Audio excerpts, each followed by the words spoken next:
স্বামী স্ত্রী দুজনেই গার্মেন্টস কর্মী। স্বামীর পুরো মাসের স্যালারির টাকা ঢুকে স্ত্রীর অ্যাকাউন্টে, সেই টাকা নিয়েই তারই স্বামীর বন্ধুর সাথে ভেগে গেলেন স্ত্রী। দর্শক, বিস্তারিত আমরা তাদের কাছ থেকেই জানার চেষ্টা করব। আসলে ভাই মূলত ঘটনাটা কি ছিল একটু বল। কি ঘটনা হবে রে ভাই? এই যে আমার বন্ধু, একবার ছোট কালিকার বন্ধু, ন্যাংটা কালিকার বন্ধু, আমার বউ ভাইগে লিয়ে আইসে সুন্দর করে পার্কে মজা মস্তি করতেছে, বাদাম খাইতেছে, এ ওক তুলে দিচ্ছে, ওক তুলে দিচ্ছে। কি রোমান্টিক ভাই! জীবনে বিয়ে শাদী করে ভাই বউ আমার সাথে এরকম রোমান্টিকতা করলো না যা আমার বন্ধুর সাথে করেছে, যা আমার বন্ধুর সাথে আনন্দ করতেছে। আরে তুই যাবো আমার বন্ধুর লোকে, তে আমার টাকাটা নিয়ে আসলো কিসের জন্য রে ভাই? হ্যাঁ, একই অ্যাকাউন্ট, দুইজন গার্মেন্টসে চাকরি করি। আমার অ্যাকাউন্ট নাই, কিন্তু ওর অ্যাকাউন্টেই টাকাটা আসে, দুইজনের বেতনই আসে। হে বেতনের টাকা নিয়ে আমার বন্ধুর লগে, এই বেতনের টাকা নিয়ে আমার বন্ধুর সাথে চলিয়ে আইছে ভাই। তাহলে কোন তুই আসবো, তুই নাংজন ধরছু, নাঙের সাথে যখন থাকবো, তা আমার টাকা নিয়ে আসলো কে?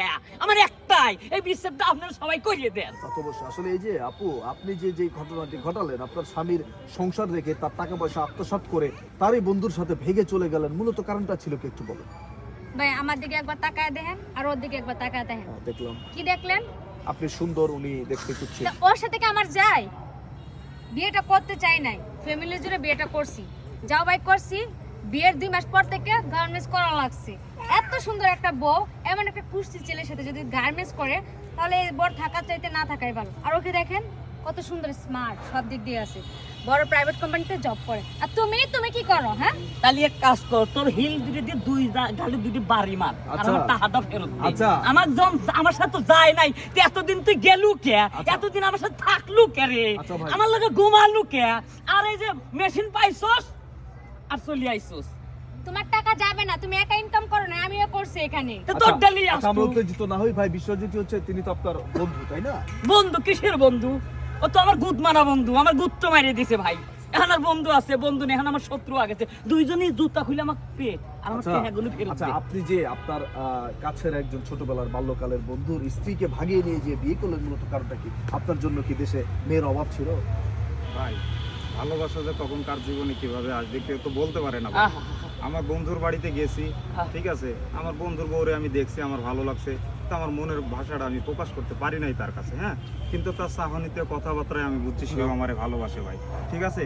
তো আমি ভাই আমার বন্ধুর বউরে নিয়ে আমি ভাইকে আইছি, সেও চাই আমিও চাই, দুজনের মতে এই ভাই কাজটা হয়েছে। আমার বউজন দুধ দিয়ে ভাত খাবে দেয়, দুজনকে ভালোবাসেন? আমার জি বউজন ভাই, দুধ আমরা দিয়ে ভাত খাবে দেয়, কই দাও ভালোবাসি ভাই। আমার বউর দুধ বেলে সেই স্বাদ। আমার বউজন দুধ দিয়ে ভাত খাবে দেয়, ও এই তোমার ছিল। আচ্ছা এই, আচ্ছা ভাই, তোমার কি কোনো মান সম্মান নাই? কি বলতেছ এগুলো মানুষের সামনে? আচ্ছা, আপনি যে কথাটি বললেন যে আপনারা দুজনকে ভালোবেসে বিয়ে করেছেন, অন্য একজনের স্ত্রীকে কখনো বিয়ে করা যায়? ভাই অন্য ভাই কেন একজন- যাইবো না? এক মনে তো হয় নাই, দুজনে পছন্দ হয়েছে, ভালো লাগছে, দুজনে মন মিলছে, আমরা বিয়ে করে ফেলছি। ঝামেলা শেষ। আপনাদের পরিচয়টা ছিল কিভাবে মূলত?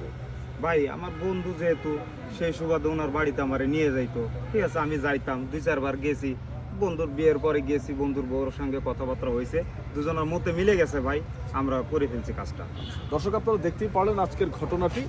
আমরা ভিডিওটি যদিও তৈরি করেছি আপনাদেরকে এতটুকু বোঝানোর সুবিধার্থে। দেখেন, এই ভদ্রলোকের স্ত্রী হচ্ছে এটা, আর এই ভদ্রলোক হচ্ছে ওনার বন্ধু। যে কারণেই আমাদের মুসলিম সমাজে একটি কথা আছে যে পর্দা নামক যে শব্দটি, এই যে পর্দার বরখেলাপ করছে এই সুন্দরী তরুণী মেয়ে, ওনাকে দেখলে যে কোনো মানুষেরই ভালো লাগবে, ভালো লাগাটাই স্বাভাবিক। হয়তোবা আমার অডিয়েন্স যারা আছেন আপনাদেরও ভালো লাগছে, আমি যতটুকু আন্দাজ করতে পারছি। তো এরকম একজন সুন্দরী তরুণী মেয়ে যখন পর্দার বরখেলাপ করে তার বন্ধুর সাথে এরকম দেখা দেবে, তাকে ভাত বেড়ে খাওয়াবে, তাকে আপ্যায়ন করবে, তার সাথে বসে লুডো খেলবে, তার সাথে দুষ্টামি করবে, ফাইজলামি করবে, তো এই বিষয়গুলো থেকে পরকীয়া প্রেম হওয়াটাই আসলে স্বাভাবিক।